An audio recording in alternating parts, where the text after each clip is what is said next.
Exam में आप सभी का स्वागत है। आज की क्लास में हम लोग डिस्कस करेंगे मॉक टेस्ट जो कि आपके यूपीपीसीएस प्रीलिम्स और आरओ दोनों परीक्षाओं के लिए बहुत ही महत्वपूर्ण है। तो चलिए आज की क्लास को स्टार्ट करते हैं मेरे साथ ऐश्वर्या सिंह के साथ। अगर क्लास में आपको किसी भी तरीके का डाउट होता है तो आप मुझसे कमेंट बॉक्स में पूछ सकते हैं। आज की क्लास को स्टार्ट करने से पहले थोड़ी सी इंफॉर्मेशन मैं आप लोगों को देना चाहूंगी वीडियो टेस्ट सीरीज के बारे में। इस वीडियो टेस्ट सीरीज में टॉपिक और subject wise daily target revision कराया जा रहा है आप लोगों को। यहाँ पर आप लोगों को 4000 प्रश्नों का डिटेल्ड वीडियो सॉल्यूशन दिया जाएगा, ठीक है, जिसमें कि 4000 प्रश्न आपके होंगे, प्लस 15 फुल सिलेबस टेस्ट होंगे जिसमें कि 3000 क्वेश्चंस होंगे। ये जो क्वेश्चंस होंगे वो आपके बायलिंगुअल होंगे, इंग्लिश और हिंदी दोनों माध्यम में होंगे, तो किसी भी माध्यम के स्टूडेंट को कोई भी दिक्कत नहीं होगी। और क्लास यहाँ पर आपको पीडीएफ भी प्रोवाइड की जाएगी, दोनों सॉल्व्ड अनसॉल्व्ड। अगर इस टेस्ट से रिलेटेड आपको कोई भी इंफॉर्मेशन चाहिए या फिर कोई भी डाउट है तो आप क्या करिए, यहाँ पर 2 व्हाट्सएप नंबर दिए गए हैं, इन दोनों में से किसी भी व्हाट्सएप नंबर पर वीडियो टेस्ट लिखकर सेंड कर दीजिए, आपको सारी इंफॉर्मेशन प्रोवाइड करा दी जाएगी। तो चलिए अब आज की क्लास को स्टार्ट करते हैं मेरे साथ। और आज की क्लास का पहला प्रश्न हम देखते हैं। प्रश्न को आराम से देखिए, वीडियो को अगर आप पॉज करना चाहें, ज्यादा समय लेना चाहें तो आप वीडियो को पॉज भी कर सकते हैं। यहाँ पर पूछा गया है निम्नलिखित युग्मों पर विचार कीजिए। एक तरफ आपको राज्य दिए गए हैं, दूसरी तरफ आपको राजवंश दिए गए हैं। तो गोलकोंडा में कुतुब शाही, अहमदनगर में निजाम शाही, फिर बीजापुर में इमाद शाही वंश दिया गया है।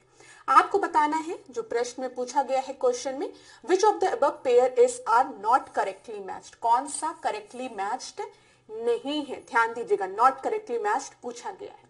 तो गोलकोंडा में कुतुब शाही वंश था, तो बताइए, हाँ गोलकोंडा की बात करें तो यहाँ पर कुतुब शाही वंश था, ये बिल्कुल सही है। दूसरा देखिए, अहमदनगर में निजाम शाही वंश था, ये भी बिल्कुल सही है। बीजापुर में इमाद शाही वंश था, बताइए, तो बीजापुर में इमाद शाही वंश नहीं था, ये आपका गलत है, ठीक है, थर्ड ऑप्शन गलत है। इमाद शाही वंश की अगर हम बात करें तो ये कहां पर था, ये आपका बरार में था, याद रखिएगा। और बीजापुर में अगर हम बात करेंगे तो यहाँ पर आदिल शाही वंश था। तो इस ऑप्शन का आपका सही, मतलब इस प्रश्न का आपका सही ऑप्शन क्या होगा, यहाँ पर खाली जो थर्ड ऑप्शन है वो आपका गलत दिया है, क्योंकि नॉट करेक्टली मैच्ड पूछा गया था। क्लास में एक चीज आपको बोलना चाहूंगी कि पेपर में कई बार ऐसा होता है कि स्टूडेंट नॉट शब्द को नहीं देखते हैं, वो हड़बड़ाहट में सीधे आंसर देखते हैं और जो करेक्ट रहता उसको मार्क करके चले आते हैं। तो पेपर में अपने प्रश्नों को भी बहुत सावधानी पूर्वक पढ़िएगा कि नॉट दिया है कि करेक्टली मैच दिया है, क्या दिया है। तो यहाँ पर आपका सी सही उत्तर है। अब हम इसी प्रश्न से रिलेटेड कुछ और इंपॉर्टेंट टॉपिक्स को भी, मतलब कुछ और इंपॉर्टेंट पॉइंट्स को भी डिस्कस कर लेते हैं। देखिए यहाँ पर देखा गया है कि यहाँ पर राजवंश और संस्थापक और राजधानी, इन तीनों से रिलेटेड प्रश्न आपके परीक्षा में बनी है। ये इंपॉर्टेंट टॉपिक है, ठीक है, इसको मैं इंपॉर्टेंट टॉपिक कह रही हूँ और पूरी संभावना है कि आने वाले समय में भी यहाँ से प्रश्न आपके बन सकते हैं। तो एक बार अब हम क्या करेंगे, इसको का क्विक रिवीजन करेंगे और आप लोगों को सजेस्ट करूंगी अगर स्क्रीनशॉट लेना चाहे तो आप ले सकते हैं। तो देखिए राज की बात करते हैं, खानदेश की जब हम बात करेंगे तो इसकी राजधानी क्या थी, बुरहानपुर थी, याद रखिएगा, सुमेलित करने को पूछा जा सकता है। फिर यहाँ पर अगर हम राजवंश देखेंगे तो फारूकी वंश था और मलिक राजा इसका संस्थापक था। इसी तरीके से जब हम बरार की बात करेंगे तो आप गविलगढ़ याद रखेंगे। बीजापुर की बात करेंगे तो नौरसपुर याद रखिएगा। और अभी मैंने आपको बताया है कि बीजापुर में कौन सा वंश था, आदिल शाही वंश था, ठीक है। बरार में कौन सा वंश था, इमाद शाही वंश था, अभी हमने प्रश्न में डिस्कस किया है। फिर अहमदनगर की जब हम बात करेंगे, ये तो बहुत ही बार पूछा गया है कि अहमदनगर में कौन सा वंश था, तो निजाम शाही वंश था, याद रखिएगा। गोलकोंडा में कुतुब शाही वंश था और बीदर में आपका बरीद शाही वंश था। तो यहाँ पर परीक्षा में प्रश्न कैसे बन सकता है, हो सकता है आपको राज दे दे और एक तरफ राजवंश दे दे और आपको बोल दे सुमिलित करिए, ठीक है, या फिर हो सकता है राज दे दे, राजधानी दे दे और संस्थापक दे दे, ठीक है। तो प्रश्न किसी भी तरीके से बन सकता है। ये पूरा टॉपिक जो यहाँ पर लिखा हुआ है ये आपके परीक्षा के लिए इंपॉर्टेंट है, तो इसका स्क्रीनशॉट लीजिए और 2-3 बार पढ़िए, आपको खुद याद हो जाएगा। तो मैं थोड़ा सा समय देती हूँ, आप लोग इसका स्क्रीनशॉट ले लीजिए क्लास, फिर हम लोग नेक्स्ट क्वेश्चन को डिस्कस करते हैं। यहाँ पर तीनों चीजें आपको याद रखनी, राजधानी, राजवंश और संस्थापक भी याद रखिएगा, क्योंकि परीक्षा में पूछा जाता है कि अहमदनगर में जो निजामशाही वंश है उसके संस्थापक कौन है, तो आप क्या बताएंगे, मलिक अहमद। ठीक है, इस तरीके से। चलिए अब अगला प्रश्न हम देखते हैं, दूसरा प्रश्न। दूसरा प्रश्न देखिए, ये भी आपकी परीक्षा के लिए इंपॉर्टेंट है। दूसरे प्रश्न में क्या बोला गया, सूची 1 को सूची 2 के साथ सम्मिलित करना है। एक तरफ आपको किसान सभा दी गई है, दूसरी तरफ आपको स्थापना दी गई है। ठीक है, तो सबसे पहले उत्तर प्रदेश किसान सभा, अवध किसान सभा, बिहार किसान सभा और अखिल भारतीय किसान सभा। तो चलिए बताइए, सबसे पहले स्थापना हुई है उत्तर प्रदेश किसान सभा की 1918 में। तो ए का सेकंड अगर हम देखें तो 2 जगह दिया गया है। ठीक है, अब यहां पर जब हम देख रहे हैं कि ए का सेकंड 2 जगह दिया गया है, तो सी का फोर्थ भी आपको दिया गया है, तो हम मैच कर लेते हैं। सी आपका बिहार किसान सभा है, जो कि 1929 में जिसका गठन हुआ है। उसके बाद अब बचा आपका अवध किसान सभा, अखिल भारतीय किसान सभा। अखिल भारतीय किसान सभा की जो स्थापना है वो 1936 में हुई है, सबसे आखिरी में इन सब के कंपैरिजन में, और अवध किसान सभा आपका 1920 में। तो यहां पर अब आप मैच करेंगे तो ए का सेकंड हो गया, बी का आपका क्या हो गया, फर्स्ट हो गया ना, तो ये हो गया, सी का फोर्थ और डी का थर्ड। तो आपका सही उत्तर क्या हो गया क्लास, आपका सही उत्तर सी हो गया। ठीक है, क्लियर है। अब यहाँ पर कुछ इंपॉर्टेंट पॉइंट्स को मैं डिस्कस करूंगी, उसको ध्यान से सुनिएगा। सबसे पहले आप इनके स्थापना दिवस याद रखिए कि 1918 में आपका उत्तर प्रदेश किसान सभा का गठन हुआ। उसके बाद अवध का 1920 में, याद रखिएगा 1929 में क्या रखना है, बिहार किसान सभा, और 1936 में आपका ऑल इंडिया किसान सभा। ठीक है, परीक्षा में क्रोनोलॉजिकल ऑर्डर में भी ये प्रश्न पूछा जा सकता है कि इनको क्रोनोलॉजिकल ऑर्डर में अरेंज करिए। अब मैंने देखा है यूपी पीसीएस का जो ट्रेंड है वो क्रोनोलॉजिकल ऑर्डर में अरेंज करने को बोल देता है कि कौन सा इवेंट पहले हुआ है, कौन सा इवेंट बाद में हुआ है। तो किसान सभा से रिलेटेड इंडिविजुअल क्वेश्चन तो आपकी परीक्षा में बने हैं, जैसे ऑल इंडिया किसान सभा की स्थापना कब हुई थी, 1936 में, किसको श्रेय जाता है यहाँ पर, तो स्वामी सज्जानंद सरस्वती जी को और एनजी रंगा जी की बात यहाँ पर की जाती है। तो इस तरीके से तो एक प्रश्न आपका बना है, लेकिन अब प्रश्न को थोड़ा डिफिकल्ट बनाने के लिए हो सकता है क्रोनोलॉजिकल ऑर्डर में बोल दे अरेंज करने को, या फिर सुमिलित करने को बोल दे, या फिर आपको संस्थापक के नाम दिए रहे और किसान सभा को सुमिलित करने को बोल दे। तो हर पॉइंट को अभी हम डिस्कस कर लेते हैं, ताकि प्रश्न कैसा भी बने आप लोग आसानी से कर सके। देखिए, उत्तर प्रदेश किसान सभा की जब हम बात करेंगे तो मैंने अभी थोड़ी देर पहले आपको बताया है कि इसकी स्थापना कब हुई है, 1918 में हुई है यूपी किसान सभा, याद रखिएगा। फिर इसके संस्थापक की अगर हम बात करें तो यहाँ पर श्रेय जाता है गौरीशंकर मित्र को और इन नारायण द्विवेदी को। तो दोनों लोगों का नाम आपकी परीक्षा के लिए इंपॉर्टेंट है। क्यों? क्योंकि यूपी स्पेशल का भी प्रश्न बन सकता है यहाँ से। तो किसको श्रेय जाता है, गौरीशंकर मित्र को और इन नारायण द्विवेदी को, याद रखेंगे। चलिए फिर दूसरा हम बात करते हैं अवध किसान सभा की। ठीक 2 साल बाद 1918 के 2 साल बाद 1920 में जब हम बात करते हैं तो अवध किसान सभा आपकी बनी। यहाँ पर श्रेय किसको ज्यादा है, बाबा रामचंद्र को, याद रखिएगा। फिर उसके बाद 9 साल बाद जब हम बात करते हैं आफ्टर 9 इयर्स, तो यहाँ पर बिहार किसान सभा की स्थापना हुई। बिहार किसान सभा का जो श्रेय है वो जाता है सहजानंद सरस्वती जी को। ये है सहजानंद सरस्वती जी की फोटो, और इनको बिहार किसान सभा का भी श्रेय जाता है और ऑल इंडिया किसान सभा का भी श्रेय जाता है, मतलब अखिल भारतीय किसान सभा का भी श्रेय इनको जाता है। ठीक है, याद रखिएगा। और 1936 में इन्होंने ऑल इंडिया किसान सभा, जिसको कि हम अखिल भारतीय किसान सभा के नाम से जानते हैं, उसकी स्थापना की स्वामी सज्जानंद सरस्वती ने एनजी रंगा के साथ मिलकर। तो ये आप अगर चाहे तो स्क्रीनशॉट ले लीजिए। किसान सभा से अगर रिलेटेड प्रश्न आएगा तो ऐसे ही आएगा, इससे ज्यादा डिफिकल्ट नहीं पूछा जाएगा। आपको ईयर याद रखना है, संस्थापक के नाम याद रखने हैं, और क्रोनोलॉजिकल ऑर्डर में इनको अरेंज करना भी आपको आना चाहिए। ये चीज क्लियर हो गई क्लास। तो अब हम दूसरे प्रश्न को देखते हैं। आप स्क्रीनशॉट लेना चाहें तो वीडियो को पॉज कर लीजिए, आराम से स्क्रीनशॉट भी ले सकते हैं। चलिए अगला प्रश्न अब हम देखते हैं, तीसरा प्रश्न। तीसरे प्रश्न को देखिए ध्यान से। बारदौली सत्याग्रह के संदर्भ में निम्नलिखित कथनों में से सत्य कथन हमें चुनना है। बारदौली सत्याग्रह की बात हुई है। इस सत्याग्रह के समय भारत का वॉइसरॉय जो था वो लॉर्ड रीडिंग था, दिया गया है। ठीक है, इस सत्याग्रह में महिलाओं ने भाग नहीं लिया था। तो बताइए, यहां पर बोला गया है कि इनमें से कौन सा कथन आपका सत्य है, ये पूछा गया है आपसे। अब अगर आपको बारदौली सत्याग्रह के बारे में थोड़ी सा भी आइडिया है तो ये आपको याद होगा कि बारदौली सत्याग्रह के समय ही, ठीक है, वल्लभ भाई पटेल जी को सरदार की उपाधि दी गई थी। और किन्होंने इनको सरदार की उपाधि दी थी? तो बारदौली की जो महिलाएं थी उन्होंने ही सरदार वल्लभ भाई पटेल को, ये जो सरदार इनके नाम के आगे लगा है, वो उपाधि इनको दी थी। ठीक है, तो इसका मतलब विमेन्स का पार्टिसिपेशन था बारदौली सत्याग्रह में। ये चीज क्लियर हो गया होगा। अब पहला ऑप्शन जो दिया गया है लॉर्ड रीडिंग था। तो मैं बता दूं बारदौली सत्याग्रह जो है वो 1928 के समय में हुआ है। ठीक है, और इस समय लॉर्ड रीडिंग नहीं था। इस समय जो वाइसरॉय था वो लॉर्ड इरविन था। ठीक है, तो दोनों ही स्टेटमेंट जो आपको दिए गए हैं वो बिल्कुल गलत दिए गए हैं। तो यहाँ पर आपका सही उत्तर क्या होगा? डी होगा। ना तो एक सही है ना तो दो सही है। क्लियर हो गया क्लास ये चीज? तो यहाँ पर विमेन्स ने पार्टिसिपेट किया था और उस समय जो वाइसरॉय था वो लॉर्ड रीडिंग नहीं, वो लॉर्ड इरविन था। याद रखिएगा। तो देखते हैं यहाँ पर हम एक बार प्रश्न को भी। देखिए यहाँ पर डी आपका सही उत्तर है। अब हम जब इसको डिस्कस ही कर रहे हैं तो हमने देखा है कि पास्ट ईयर्स के क्वेश्चंस में महिलाओं से रिलेटेड प्रश्न पूछा जाता है कि जैसे क्विट इंडिया मूवमेंट में किन महिलाओं का योगदान था ना, पूछा गया है। अरुणा आसफ अली के बारे में पूछ लिया जाता है। ऐसे कई मूवमेंट्स में महिलाओं का योगदान पूछा जा रहा है। तो यहाँ पर जब हम बात करेंगे बारदौली सत्याग्रह में तो आप एक दो नाम याद रखिएगा, जैसे मीठू बेन का नाम। ठीक है, याद रखिएगा मीठू बेन का नाम, मनी बेन का नाम, शारदा बेन का नाम। ठीक है, इन तीनों लोगों का नाम याद रखिएगा। अगर परीक्षा में पूछ लिया गया तो सही है। आसान सा नाम है, इतना आपको परेशान भी होने की आवश्यकता नहीं है। इतनी चीज क्लियर हो गई।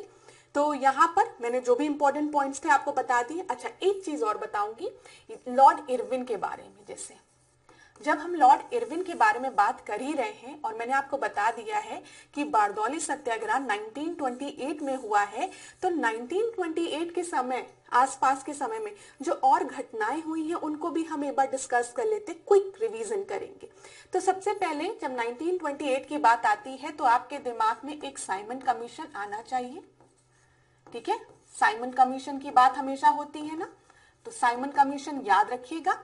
उसी के साथ साथ नेहरू रिपोर्ट।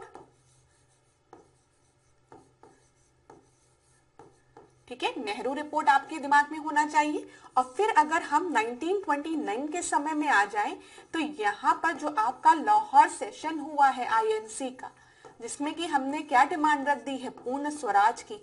ये भी आपको याद रहना चाहिए। बताइए, याद रहेगा? और अगर हम 1930 के समय में आ जाएं तो हमें सॉल्ट सत्याग्रह,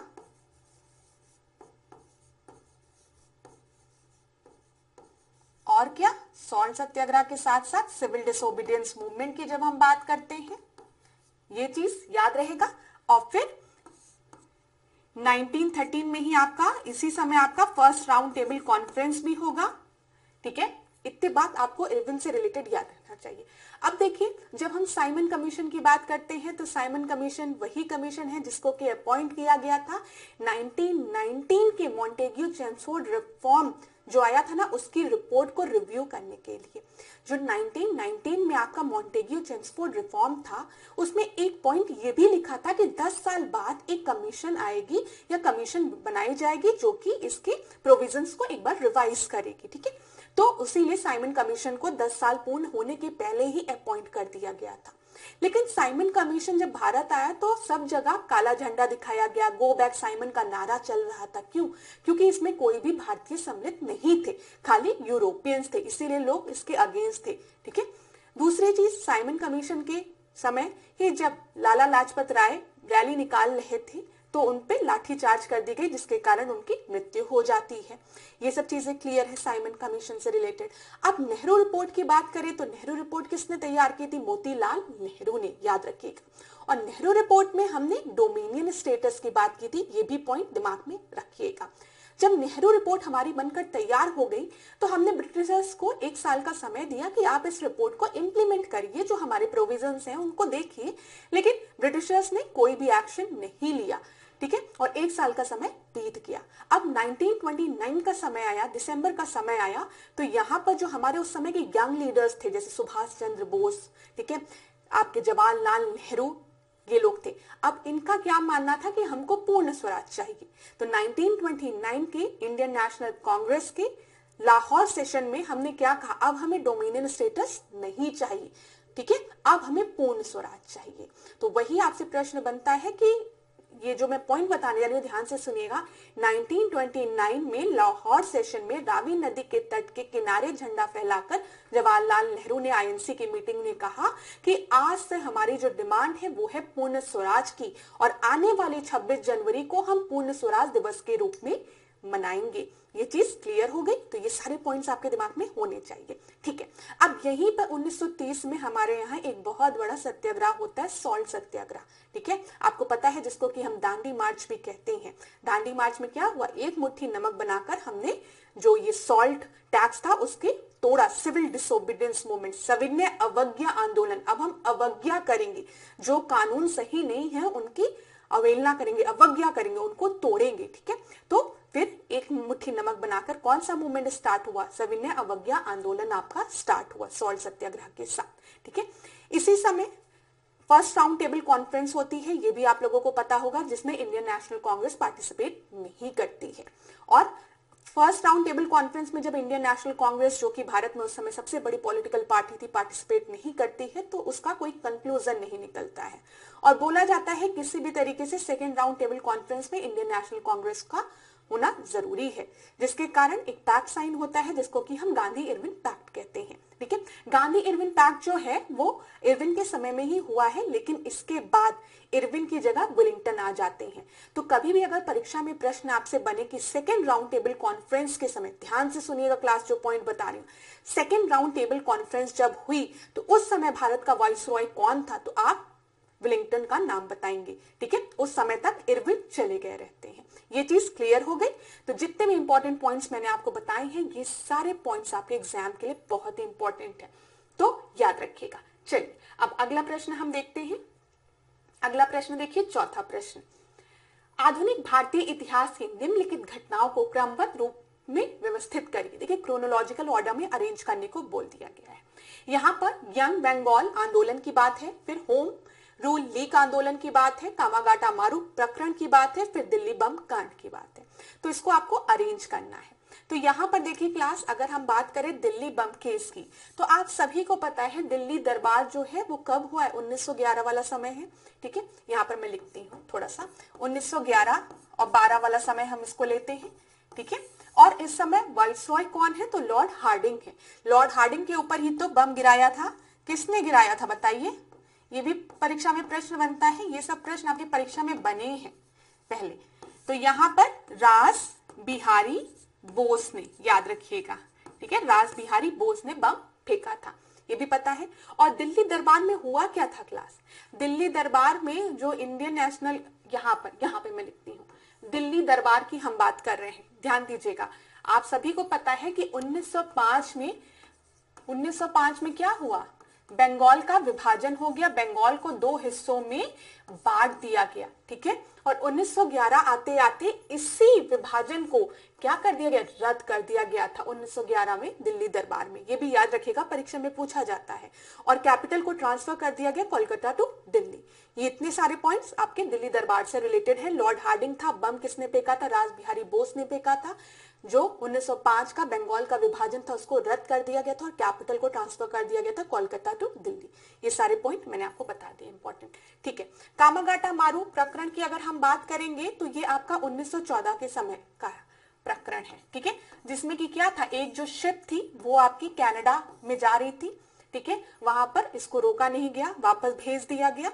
और वापस भेज के जब ये भारत पहुंची तो इन पर फायरिंग कर दी गई थी, ठीक है। तो ये हो गया आपका। होम रूल लीग आंदोलन की बात करेंगे तो ये 1916 का समय हो गया। होम रूल लीग आंदोलन की जब हम बात करते हैं तो यहाँ पे एनी बेसेंट का नाम याद रखते हैं, बाल गंगाधर तिलक का नाम याद रखते हैं।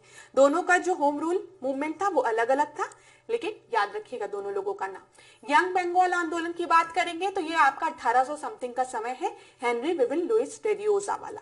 तो अब इसको अरेंज करिए। तो अगर आप अरेंज करेंगे तो सबसे पहले एक घटना घटी है, ठीक है। उसके बाद अगर आप देखेंगे तो यहाँ पर आपका चौथा होगा, ठीक है। फिर उसके बाद क्या होगा, उसके बाद तीसरा होगा और फिर आपका सबसे आखिरी में 1916 वाला ना दूसरा होगा। तो 1, 4 1 4 3 2, 1 4 3 2, 1 4 3 2 आपका नहीं दिया गया है इसमें कहीं पर ना। तो आप एक काम करिए क्लास, इस ऑप्शन को हटा दीजिए, 1 4 3 2 करिए, क्योंकि देखिए सबसे पहले आपका यंग बंगाल मूवमेंट हुआ है, ये हेनरी विविन लुइस रेयोजा के समय में, ठीक है। उसके बाद आपका दिल्ली दरबार हुआ है जो कि चौथे नंबर पर है।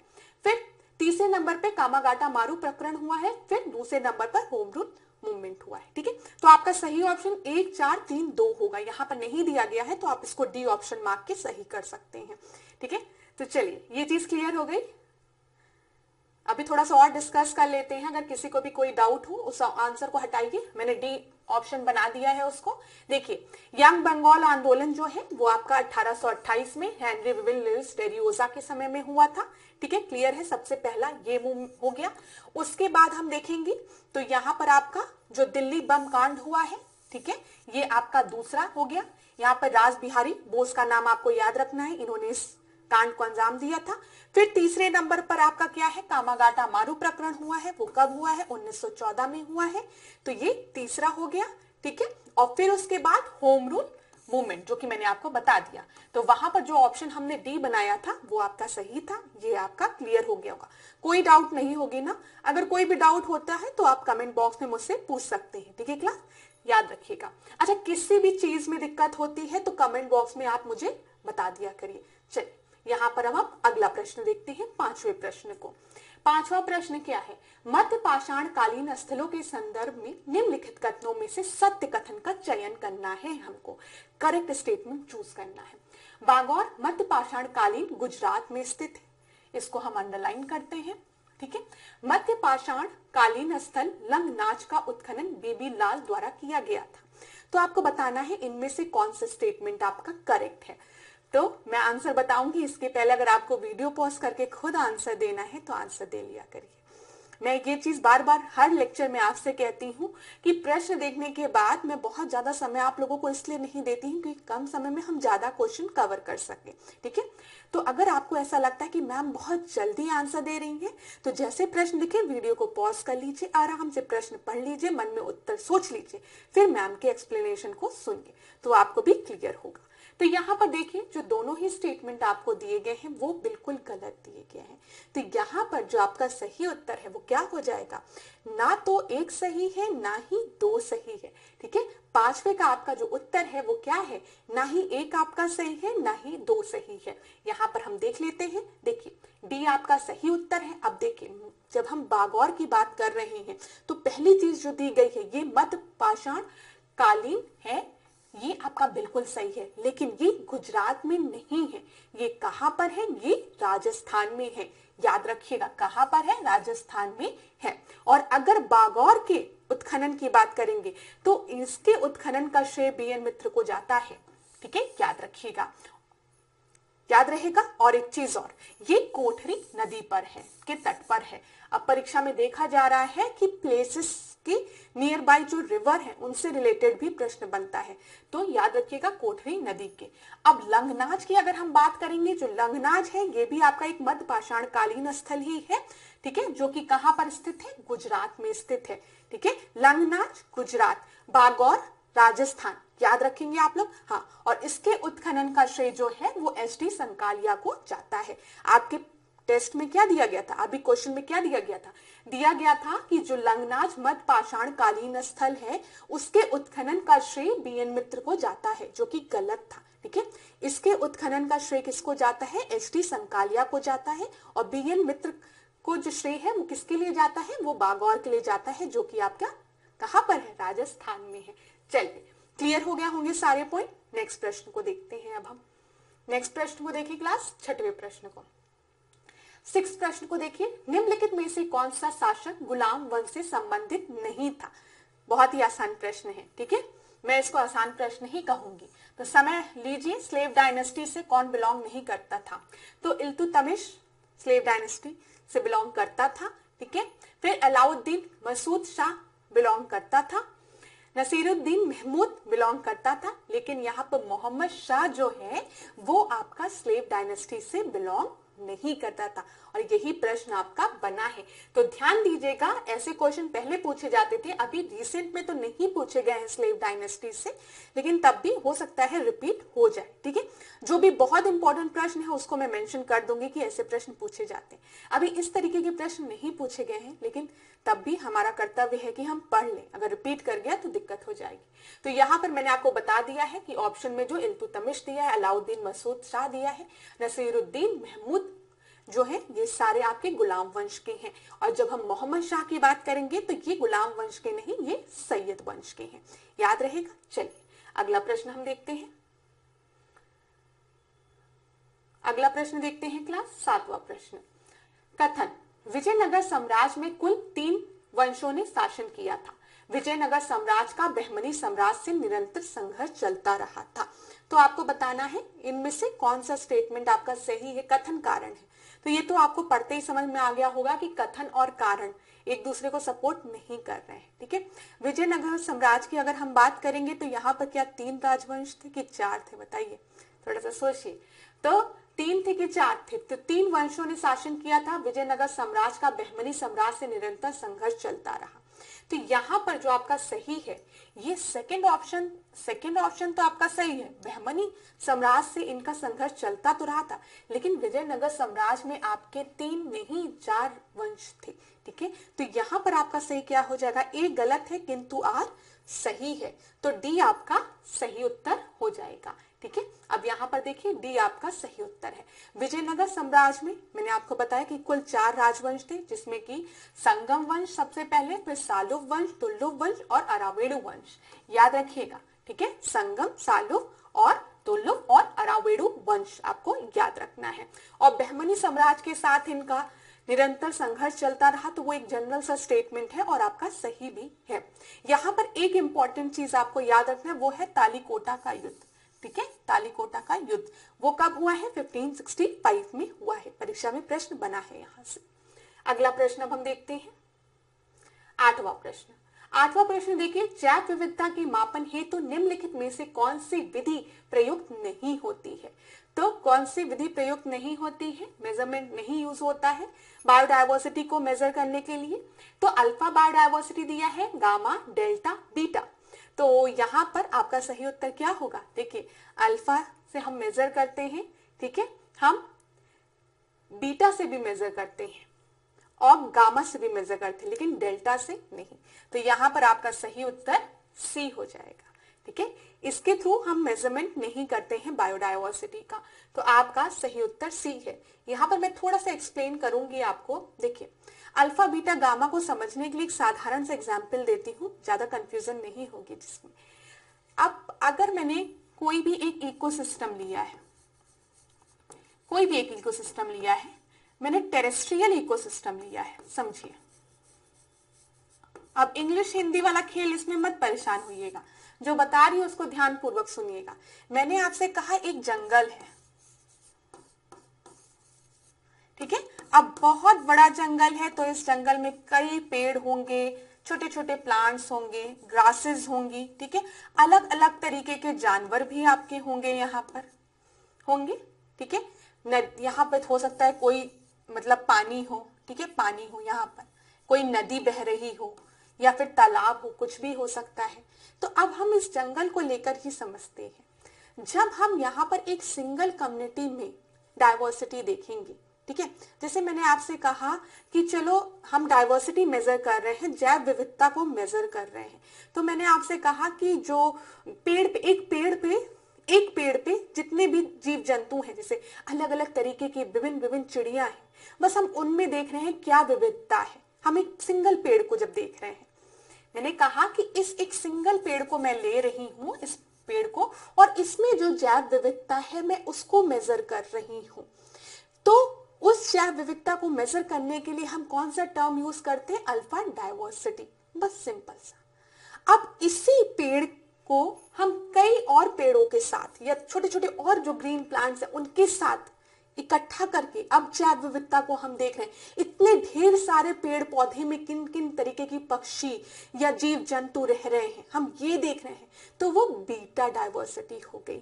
अब मैंने कहा कि अल्फा बीटा से भी बड़ी डाइवर्सिटी को हम मेजर करते हैं, जैव विविधता को। हम पूरे जंगल में, चाहे वहां पानी हो, चाहे जमीन हो, चाहे पत्थर हो, चाहे पेड़ हो, चाहे पौधे हो, सबको एक साथ लेके अब जैव विविधता को हम देख रहे हैं, तो उसके लिए हम गामा डाइवर्सिटी यूज करते हैं। जो सबसे सिंपल एग्जाम्पल है, इसी के थ्रू मैं आपको समझा सकती हूँ।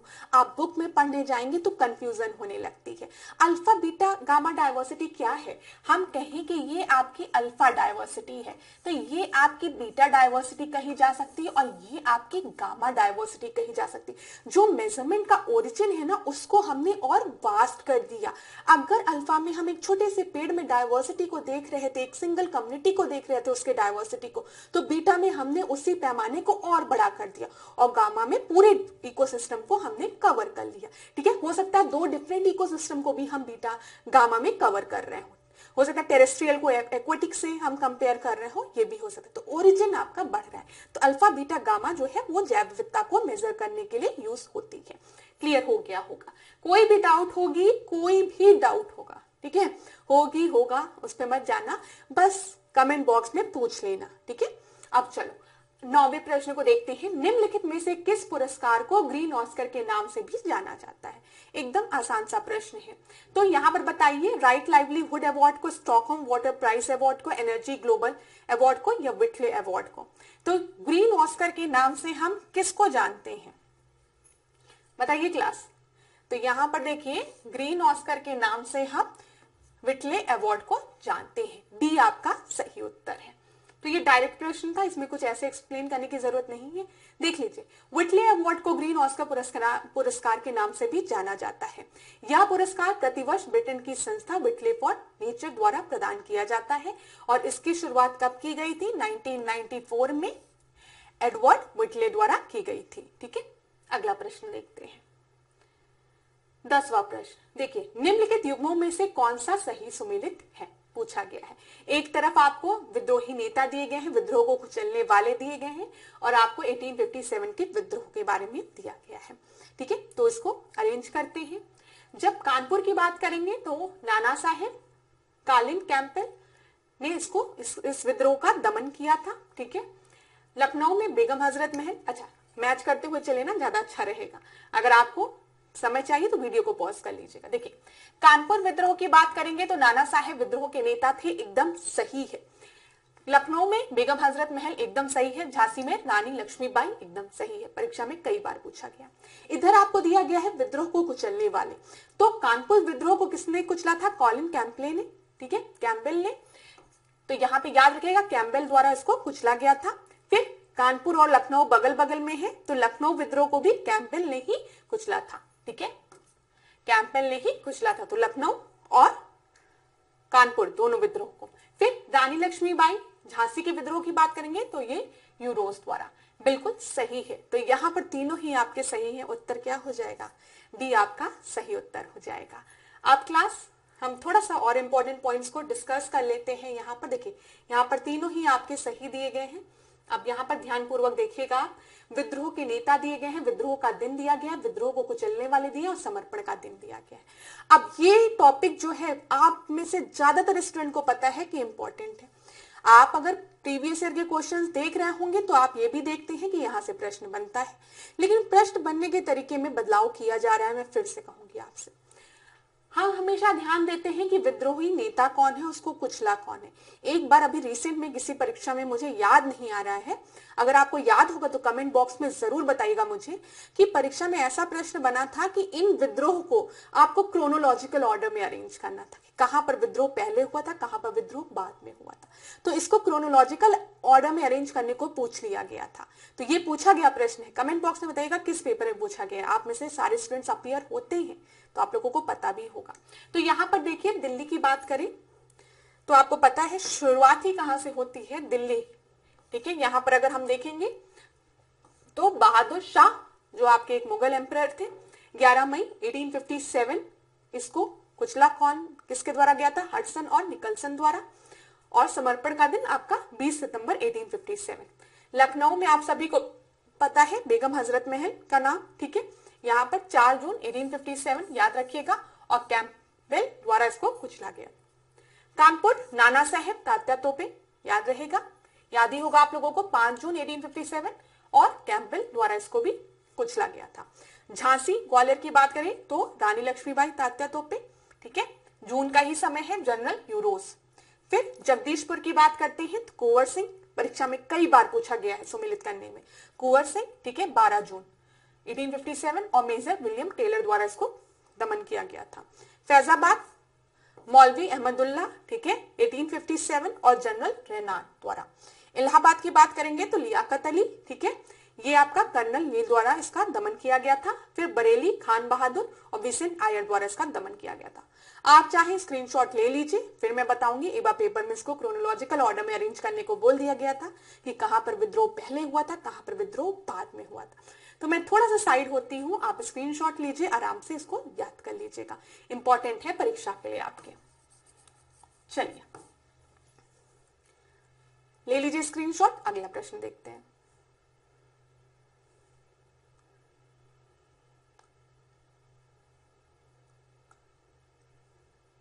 ग्यारहवां प्रश्न देखते हैं क्लास, ठीक है। 11वां देखिए, जनसंख्या संक्रमण सिद्धांत की कुल कितनी अवस्थाएं होती हैं। अब आप में से बहुत से स्टूडेंट ने तो आंसर भी देख लिया होगा ना, तो ज्यादा समय देने की जरूरत नहीं है आप लोगों को। और जिसने नहीं देखा होगा ना, वो सोच रहा होगा अरे यार कहाँ पे ध्यान नहीं दिया आंसर, ठीक है। ऐसा स्कूल टाइम में भी होता था, जब अभी तो ठीक है आप लोग का मॉक टेस्ट है, स्कूल में जब एग्जाम होते थे तो कभी कभी गलती से मैम लोग कुछ क्वेश्चन लिख रही होती है, कहीं से भी मार्क्स दिख जाते थे, आंसर नहीं मार्क्स दिख जाते थे कि क्या मार्क्स मिले। और एक दिन पहले अगर वो मार्क्स आपको पता चल गए, मतलब कॉपी दिखाने के, वो जो आपका टेस्ट पेपर उसको दिखाने के पहले अगर आपने मार्क्स देख लिया ना, तो लगता था मैंने क्या अचीव कर लिया यार। 2-3 लोगों को यार मैं मार्क्स देख के आई हूँ, तो वो चीज आज कुछ ऐसा लगा जब ये स्लाइड आपके जल्दी से भाग गई तो याद आ गया। तो चलिए अब उसको छोड़ते हैं, यहाँ पर हम डिस्कस करते हैं जनसंख्या संक्रमण सिद्धांत की कुल कितनी अवस्थाएं होती हैं। 3, 7, 5, 6। तो यहाँ पर उत्तर आप सभी को पता है, एक साथ बोल दीजिए कितनी है, 5 अवस्थाएं हैं, ठीक है। सी आपका सही उत्तर है। ऐसे प्रश्न आपके परीक्षा में बनते हैं तो ध्यान दीजिएगा। अब यहाँ पर देख लीजिए जनसंख्या संक्रमण सिद्धांत, ठीक है, इसकी बात जब हम करेंगे तो इसका प्रतिपादन किसके द्वारा किया गया है, ये आपके परीक्षा के लिए महत्वपूर्ण बिंदु है। तो यहाँ पर देखिए थॉमसन और नोटस्टीन द्वारा किया गया है, ठीक है, याद रखें। फिर यहाँ पर बाद में कोलिन क्लार्क ने इसमें एक और अवस्था को जोड़ा था। जब थॉमसन ने इस सिद्धांत को दिया था तो उन्होंने 4 अवस्थाओं की बात की थी, 4 स्टेजेस की। बाद में जो कोलिन क्लार्क थे उन्होंने एक स्टेज को और जोड़ा और अब टोटल 5 स्टेजेस हैं, ठीक है। वो 5 स्टेजेस क्या है, प्रथम अवस्था, द्वितीय अवस्था, तृतीय, चतुर्थ और पंचम, मतलब 5 स्टेज। प्रथम अवस्था में हम क्या देखते हैं, यहाँ पर उच्च एवं अस्थिर जन्म और मृत्यु दर है, ठीक है, मतलब जो जनसंख्या दर है उसमें वृद्धि बहुत धीमी धीमी है। यहाँ पर उच्च एवं अस्थिर, ठीक है, जन्म और मृत्यु दर है, इस वजह से जनसंख्या वृद्धि में बहुत धीमी है। द्वितीय में हम देखेंगे तो यही जनसंख्या वृद्धि दर जो है वो आपकी थोड़ी सी बढ़ेगी, ठीक है, जो धीमी थी अब थोड़ी सी बढ़ेगी, और उच्च जन्म दर एवं गिरती मृत्यु दर हो जाएगी आपकी। तो इन्हीं दोनों में देखिए बर्थ रेट और डेथ रेट, इन्हीं दोनों में वेरिएशन के कारण ही तो हम डिफरेंट स्टेज देखेंगे। किसी में जो डेथ रेट है आपकी वो बहुत कम है, बर्थ रेट ज्यादा है, कहीं कहीं बर्थ रेट डेथ रेट दोनों ज्यादा है। जब दोनों ज्यादा होगी, देखिए डेथ रेट जब बढ़ेगी, डेथ रेट का बढ़ने से क्या होगा, पॉपुलेशन में माइनस होगा ना, डेथ रेट ज्यादा है मतलब लोग ज्यादा मर रहे हैं तो पॉपुलेशन घटेगी। बर्थ रेट अगर बढ़ेगी तो क्या होगा, जन्म ज्यादा हो रहा है तो पॉपुलेशन बढ़ेगी, ठीक है, बढ़ेगी, ज्यादा लोग पैदा हो रहे हैं तो पॉपुलेशन में इंक्रीमेंट होगा। तो वही चीज है यहाँ पर। द्वितीय में अगर हम देखेंगे तो उच्च जन्म दर है, मतलब बर्थ रेट आपका ज्यादा है, और गिरती मृत्यु दर है, जो डेथ रेट है वो आपका गिर रहा है, कम हो रहा है। तो यहाँ पर ऑफकोर्स सी बात है जनसंख्या क्या होगी, आपकी बढ़ेगी, ठीक है। तृतीय अवस्था में कम होती जन्म दर, बर्थ रेट जो है वो आपकी कम हो रही है, और मृत्यु दर जो है वो न्यूनतम हो रही है, तो यहाँ पर भी आपका क्या होगा, कम होती जनसंख्या दिखेगी। ठीक है, याद रखिएगा, मतलब हम इन्हीं दोनों में वेरिएशन कर रहे हैं बस। चतुर्थ अवस्था में देखेंगे तो निम्न जन्म और मृत्यु दर और धीमी जनसंख्या वृद्धि, जनसंख्या वृद्धि आपकी धीमी हो जाएगी। पंचम में जन्म और मृत्यु दर लगभग बराबर हो जाएंगी, जिसका किसी समय परिणाम जनसंख्या वृद्धि में शून्य होगा। मतलब अब जितनी बर्थ रेट है उतना ही डेथ रेट है, दोनों इक्वल है, तो जनसंख्या वृद्धि में कोई भी इंक्रीमेंट नहीं होगा। अगर 2 लोग मर रहे हैं, ठीक है, और 2 ही लोग जन्म ले रहे हैं, ठीक है, तो प्लस माइनस एक दूसरे को क्या कर देगा, 0 कर देगा ना, तो जनसंख्या वृद्धि नहीं होगी। ये 5वां स्टेज है। तो ये पूरे स्टेज इसी पर बेस्ड है, याद रखिएगा 5 स्टेज होते हैं, किसके किसके द्वारा दिए गए हैं। थॉमसन का नाम याद रखिएगा और कॉलिन कार्प का भी नाम याद रखिएगा। चलिए, स्क्रीनशॉट लेना चाहें तो आप ले सकते हैं। अगला प्रश्न हम देखते हैं, 12वां प्रश्न। वर्ष 2011 की जनगणना के अनुसार निम्नलिखित में से किस राज्य की जनसंख्या वृद्धि भारत की जनसंख्या वृद्धि दर से कम है? तो ये आपका सेंसस का प्रश्न है, डायरेक्ट प्रश्न है। ठीक है, तो यहाँ पर देखिए बिहार, उत्तर प्रदेश, महाराष्ट्र और गुजरात दिया है। तो ABCD में से आपका सही उत्तर क्या होगा? यहाँ पर आपका सही उत्तर है C, महाराष्ट्र आपका सही उत्तर है। ठीक है, अब यहाँ पर हम अगला प्रश्न देखेंगे। अगले प्रश्न के पहले कुछ इंपॉर्टेंट चीजों को हम डिस्कस भी कर लेते हैं। 2011 की अगर जनसंख्या देखेंगे, जनसंख्या वृद्धि की हम बात करेंगे भारत की, ठीक है, इंडिया की हम बात करेंगे तो वो कितनी है, 17.66 है। ठीक है, और अगर हम महाराष्ट्र की बात करेंगे यहाँ पर, तो आप देखेंगे ये कितनी है, 15.99% है। और यही आपके टेस्ट में पूछा गया था, जनसंख्या वृद्धि दर जो है वो किस राज्य की भारत की जनसंख्या वृद्धि दर से कम है, तो वो महाराष्ट्र की है 15.99। बिहार की अगर हम देखें तो 25.42 है। उत्तर प्रदेश की याद रखिएगा, भले बिहार की याद रहे या ना रहे, क्योंकि यूपी हमारे लिए इंपॉर्टेंट है, तो वो 20.23 है। महाराष्ट्र की 15.99 और यहाँ पर आपके गुजरात की 19 अप्रोक्सीमेटली। तो ये हो गया। ठीक है, समझ में आ गया। चलिए 14 क्वेश्चन, चलिए 14 क्वेश्चन को देखते हैं। निम्नलिखित द्वीपों को क्षेत्रफल के आधार पर अवरोही क्रम में व्यवस्थित करिए। ठीक है, आपको इन्हें डिसेंडिंग ऑर्डर में अरेंज करना है। तो न्यू गिनी द्वीप दिया है, बोर्निया दिया है, क्यूबा दिया है, विक्टोरिया द्वीप दिया है। तो यहाँ पर आपका सही उत्तर क्या हो जाएगा? देखिए, सबसे पहले तो आपके दिमाग में आ रहा होगा ग्रीनलैंड, दिया ही नहीं है, तो यहाँ पर फिर आपका है न्यू गिनी, फिर उसके बाद हम देखेंगे तो आपका बोर्निया द्वीप है। तो एक मिनट, इसको हम अरेंज करते हुए चलते हैं। ये आपके पहले नंबर पे हो गया, फिर ये दूसरे नंबर पर हो गया। ठीक है, उसके बाद विक्टोरिया आइलैंड आएगा और फिर आपका तीसरे नंबर पर, तो यहां पर 1 2 ये आपका जो होगा पहला हो जाएगा, फिर दूसरा हो जाएगा, फिर ये आपका जो चौथा है वो तीसरा हो जाएगा। यहां पर इसको डिलीट करने की जरूरत है, थोड़ा सा इरेजर, ध्यान से देखिएगा क्लास में, एक बार और नंबरिंग कर रही हूं। ये आपका फर्स्ट नंबर पे हो जाएगा। ठीक है, फिर दूसरे नंबर पे आपका बोर्निया द्वीप हो गया, फिर तीसरे नंबर पे आपका विक्टोरिया द्वीप हो जाएगा, फिर आपका क्यूबा द्वीप हो जाएगा।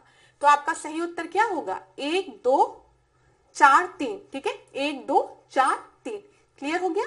तो यहां पर बी आपका सही उत्तर होगा। ठीक है, डिसेंडिंग ऑर्डर में इसको अरेंज करना था, सिंपल सा प्रश्न था। अगला प्रश्न अब हम देखेंगे 14th का, बी आपका सही उत्तर है जो मैंने आपको बता दिया। 15th प्रश्न देखते हैं। मकर रेखा पर स्थित अफ्रीका के देशों को पूर्व से पश्चिम क्रम में व्यवस्थित करिए। तो पूर्व से पश्चिम क्रम में आपको इसको व्यवस्थित करना है। तो बताइए, Mozambique, south Africa, Botswana, Namibia. तो यहां पर ईस्ट टू वेस्ट हमको, ठीक है, नॉर्थ साउथ ईस्ट वेस्ट, आप अरेंज करिए इसको। तो अगर आपको साउथ अफ्रीका, तो आपका नीचे है, ये चीज आपको क्लियर होगा। ठीक है, हम अफ्रीकन कॉन्टिनेंट में ही देख रहे हैं और उनको ट्रॉपिक ऑफ कैंसर वाले उससे लाइन से देख रहे हैं। मोजाम्बिक देखेंगे तो आप इधर की तरफ आपको मिलेगा, ईस्ट की तरफ। ठीक है, तो मुझे लगता है कि मोजाम्बिक सबसे ईस्ट में है, तो पहला ये हो जाएगा। और देखिए कहां कहां दिया गया है आपका, यहां पर भी दिया गया है, यहां पर भी दिया गया है। ठीक है, अब दूसरा हम देखते हैं साउथ अफ्रीका, फिर बोत्सवाना, नाम्बिया। तो बोत्सवाना और साउथ अफ्रीका को अगर आप देखेंगे कुछ इस तरीके से, मतलब मेरे तो इधर आपको साउथ अफ्रीका मिलेगा, तो ईस्ट रीजन में ज्यादा साउथ अफ्रीका होगा, फिर बोत्सवाना होगा। तो फिर आपका क्या हो जाएगा, 2 हो जाएगा, फिर बोत्सवाना, फिर नाम्बिया। ठीक है, तो यहाँ पर डी आपका सही उत्तर होगा। मैं आपको मैप के थ्रू दिखाऊंगी, इसके लिए मत परेशान भैया।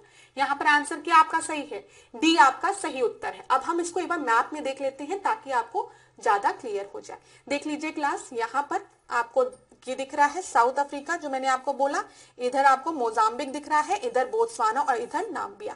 तो नाम्बिया क्लियर है, बोत्सवाना, साउथ अफ्रीका और मोजाम्बिक क्लियर है क्लास, ये चीज तो याद रखिएगा। अगर आपको यहाँ पर मैप क्लियर नहीं दिख रहा है तो आप अपने एटलस में भी इन सब चीजों को देख सकते हैं। देखिए, मकर रेखा पर स्थित देशों को अगर हम पूर्व से पश्चिम की ओर अरेंज करें तो सबसे पहले आपका मेडागास्कर, चलो मेडागास्कर यहाँ पे दिया है, फिर मोजाम्बिक दिया है जो हमारे प्रश्न में पूछा था, फिर दक्षिण अफ्रीका, बोत्सवाना और नाम्बिया। ठीक है, क्लियर है क्लास। चलिए अगला प्रश्न अब हम देखते हैं। अगला प्रश्न देखिए, 16वां प्रश्न, भारत में विंध्य और सतपुड़ा पर्वत श्रेणियों का विकास निम्नलिखित में से किस युग में हुआ है। तो विंध्य और सतपुड़ा रेंज के बारे में पूछा गया है।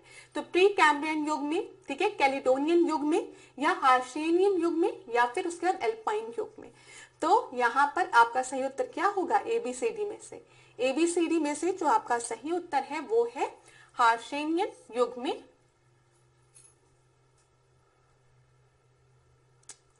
एक मिनट क्लास, ये आपका फिर भाग रहा है।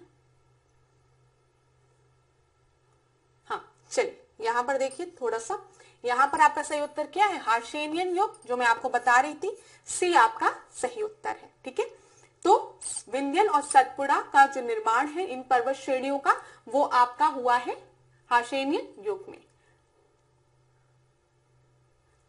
यहां पर हम देख लेते हैं, सी ऑप्शन मैंने आपको सही बताया है, जो कि इस प्रश्न का सही उत्तर है। हार्शेनियन युग में भारत में विंध्याचल और सतपुड़ा पर्वत श्रेणियों की उत्पत्ति हुई थी, ये याद रखिएगा। अच्छा, प्री कैम्ब्रियन युग की अगर हम बात करेंगे तो प्री कैम्ब्रियन युग में अरावली रेंज, जिसको कि हम रेसिडुअल रेंज भी कहते हैं ना, तो उनका निर्माण प्री कैम्ब्रियन युग में हुआ है, याद रखिएगा, इंपॉर्टेंट है। इसी के साथ अगर हम कैलिडोनियन युग की बात करेंगे तो पूर्वी घाट और का निर्माण हुआ है। ठीक है, यहाँ पे ये याद रखिएगा। हार्शेनियन युग की बात करेंगे तो सतपुड़ा, मैं इसका थोड़ा कलर बदल दूं ताकि आप लोगों को ज्यादा क्लियर हो, ध्यान से देखिएगा क्लास जो मैं बता रही हूँ। हार्शेनियन युग की जब हम बात करेंगे तो इसमें आपके विंध्याचल और सतपुड़ा पर्वत श्रेणियों का निर्माण हुआ है, याद रहेगा। दूसरा, जब हम प्री कैम्ब्रियन युग की बात करेंगे तो इसमें अरावली की श्रेणियों का निर्माण हुआ है। फिर कैलिडोनियन युग की बात करेंगे तो इसमें पूर्वी घाट का निर्माण हुआ है, और जब हम एल्पाइन युग की बात करेंगे तो आप सभी को पता है इसमें हिमालय पर्वत श्रृंखला का निर्माण हुआ है। तो ये भी इंपॉर्टेंट है, परीक्षा में आपके पूछ लिया जाता है, तो ध्यान दीजिएगा। ठीक है, क्लियर है ना क्लास। चलिए अब अगला प्रश्न हम देखते हैं। अगला प्रश्न जो है यहाँ पर देख लीजिए, यहाँ पर आपको विंध्या और सतपुड़ा रेंज यहाँ पर दिख रही है, आपको पता है इधर कौन सी नदी बह रही है, नर्मदा नदी बह रही है, ये भी याद रखिएगा। अब अगला प्रश्न जो है वो क्या है, 17 प्रश्न आपका, देखिए, नाथुला और जेलेपला दर्रा किस पर्वत श्रेणी में स्थित है। तो बताइए किस में स्थित है, लघु में, बृहद में, ट्रांस में, या फिर शिवालिक में। तो नाथुला और जेलेपला, नाथुला और जेलेपला कहां पर है, अगर मैं पूछूं नाथू जी कहां पर है, तो ये सिक्किम में है, याद रखिएगा। ठीक है, रोहतांग, बारा, मैंने ये सब चीजें आपको बताई है, इसे एक बार और रिवाइज करा देती हूँ मैं आपको, यहाँ पर ध्यान से सुनिएगा। देखो, ये देखिए,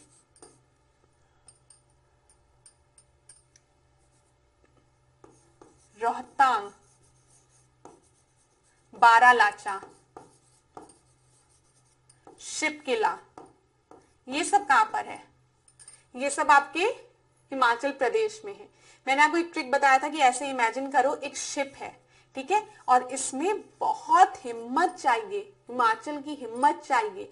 ठीक है, तो इस शिप में रोहतांग बारा, ठीक है, रोहतांग बरा शिप, ऐसे रोहतांग बरा शिप है ये, और इसमें बैठने के लिए हिम्मत चाहिए। तो ये सब कहां पर, हिमाचल प्रदेश में है।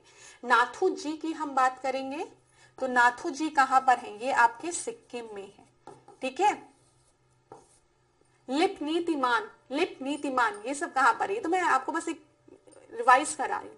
लिप नीतिमान ये सब उत्तराखंड में है। तो यहाँ पर आपका जो सही उत्तर होगा नाथू और जिलेपला कहां पर है, तो ये आपके ग्रेट हिमालय में है। बी आपका सही उत्तर है। तो यहां पर देख लीजिए बी आपका सही उत्तर है। देख लीजिए बृहद हिमालय में अनेक दर्रे मिलते हैं, जैसे यहाँ पे अब कश्मीर का आपको दिया गया है कि बुर्जिला और जोजिला की अगर हम बात करेंगे, बुर्जिल और जोजिला, तो ये आपका जम्मू में है। ठीक है, हिमाचल प्रदेश में बारालाचा शिपकिला है, मैंने आपको रोहतांग बड़ा शिप बताया, आप याद रखिएगा, हिमाचल प्रदेश में वो सारे दर्रे हैं। उत्तराखंड में हम बात करेंगे तो यहाँ पे थांगला दर्रा दिया है। सिक्किम में मैंने आपको बताया नाथूजी, उत्तराखंड में आपको मैंने बता दिया लिप नीतिमान, ये सारे आपके उत्तराखंड में है। ठीक है, तो इससे ज्यादा चीजें मैंने आपको बता दिया है, तो फिर मैं इसको नहीं पढ़ती हूँ दोबारा। तो यहाँ पर आपका सही उत्तर क्या था, ग्रेटर हिमालय में, बृहद हिमालय में है। चलिए अगला प्रश्न अब हम देखते हैं। देखिए क्लास, कई बार मैं व्याख्या को पढ़ती हूँ, कई बार व्याख्या को नहीं पढ़ती हूँ। तो आप में से कुछ स्टूडेंट कहते हैं मैम व्याख्या में जो लिखा है वो पढ़ लीजिए। जब व्याख्या में जो चीजें लिखी है मैं आपको पहले ही बता दी रहती हूँ, तो उसको दोबारा पढ़कर आपका समय बर्बाद करने का कोई भी मतलब नहीं होता है, तो उसी वजह से मैं नहीं पढ़ती हूँ। हाँ, और कभी कभी ऐसा भी होता है कि कुछ इंपॉर्टेंट पॉइंट मिस हो गया रहता है, तो मैं तुरंत आपको बता देती हूँ। जैसे अभी हम लोग जब बात कर रहे थे आपके युग की, ठीक है, तो वाले पॉइंट्स आपके मिस हो गए थे तो मैंने बता दिए। तो उसके लिए आप लोग बिल्कुल भी चिंता मत करिए, जो भी इंपॉर्टेंट पॉइंट्स मुझे याद आते हैं पढ़ाते समय वो सब मैं आपको बताते हुए चलती हूँ। यहाँ पर 18th क्वेश्चन को देखते हैं। भारत के निम्नलिखित झीलों में से कौन सी झील ताजे पानी की नहीं है? तो डायरेक्ट प्रश्न है कि फ्रेश वाटर झील कौन सी नहीं है। रेणुका झील, कोलेरू झील, देवर झील, लोकटक झील। तो यहाँ पर ABCD में से आपका सही उत्तर क्या होगा? यहाँ पर जो देवर झील है वो आपकी खारे पानी की झील है। ठीक है, वो आपकी फ्रेश वाटर लेक नहीं है।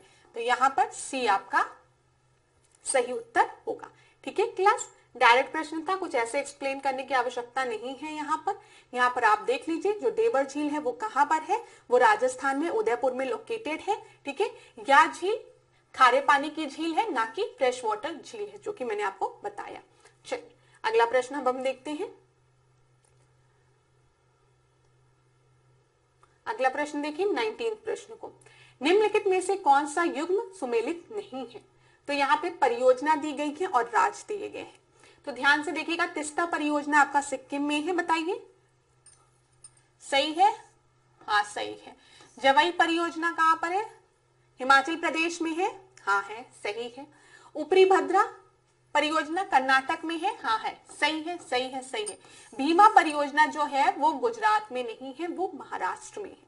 तो यहाँ पर आपका सही उत्तर क्या हो जाएगा? सी आपका सही उत्तर हो जाएगा, क्योंकि प्रश्न में पूछा है कौन सा करेक्टली मैच्ड नहीं है। ठीक है, तो ये भी चीज क्लियर हो गई होगी। अगला प्रश्न हम देखते हैं।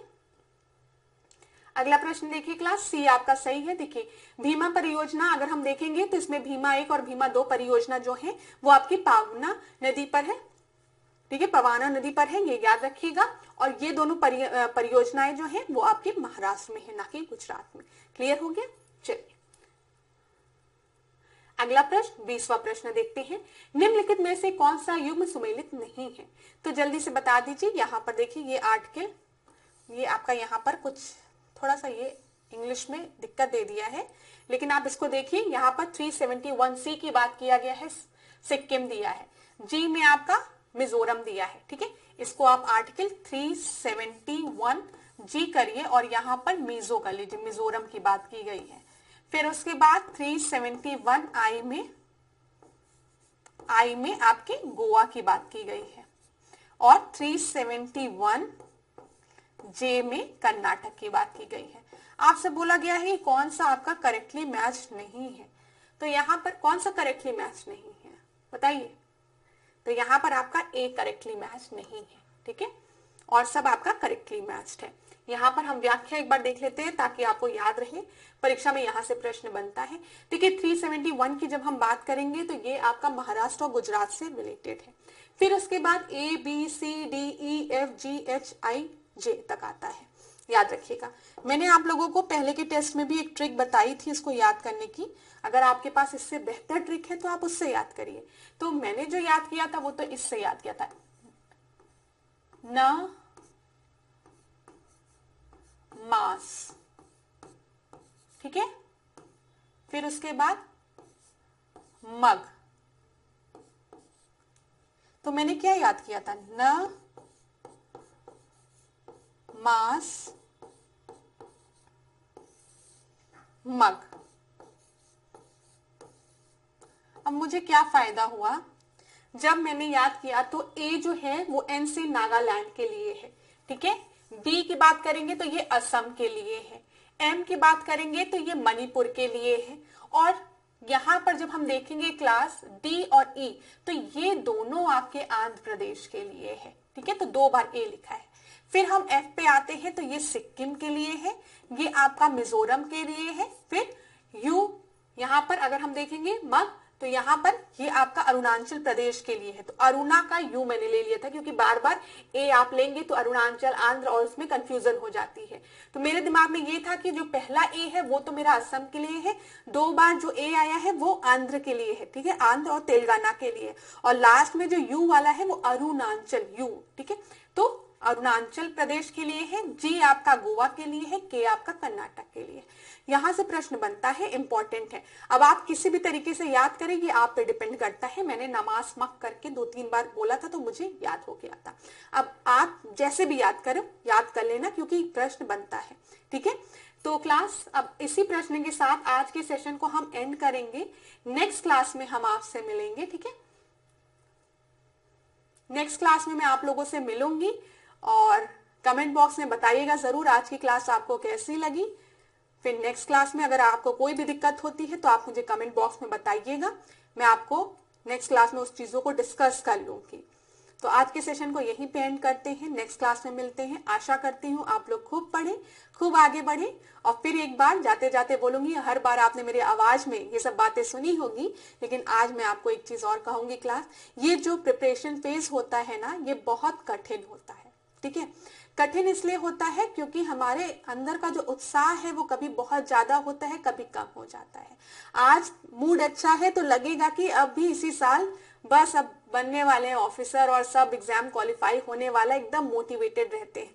लेकिन फिर अगले ही क्षण ऐसे लगने लगता है कि अब हमसे कुछ नहीं हो पा रहा है। लेकिन एक चीज दिमाग में रखिएगा, जो स्थिति आपकी है वो सारे स्टूडेंट्स की है।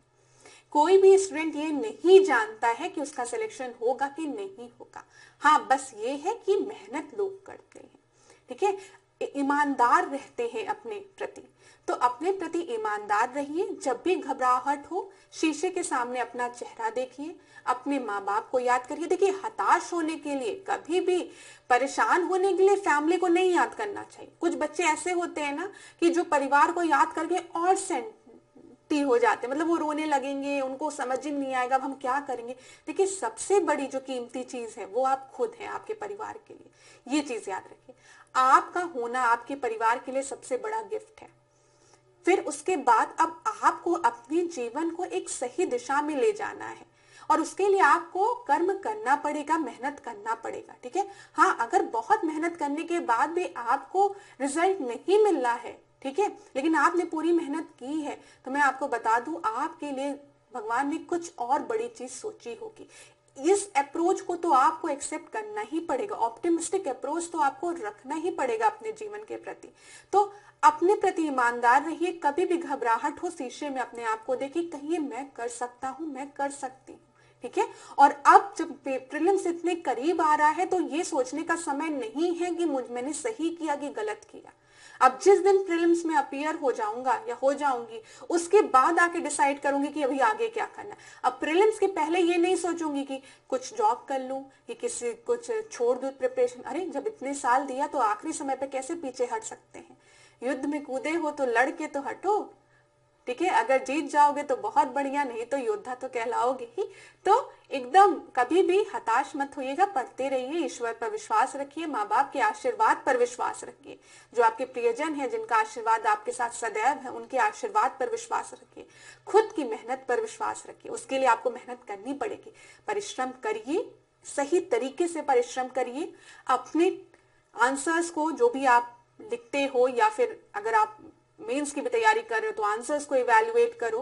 प्रीलिम्स के लिए ज्यादा से ज्यादा मॉक टेस्ट लगाओ, पास्ट ईयर्स के क्वेश्चंस लगाओ, करंट अफेयर पढ़ो। क्यों नहीं सिलेक्शन होगा, आप ही जैसा स्टूडेंट सिलेक्ट होता है और फिर इंटरव्यू के बाद, जब सिलेक्शन के बाद चैनल पे आता है और बताता है कि मैंने कितनी मेहनत की थी।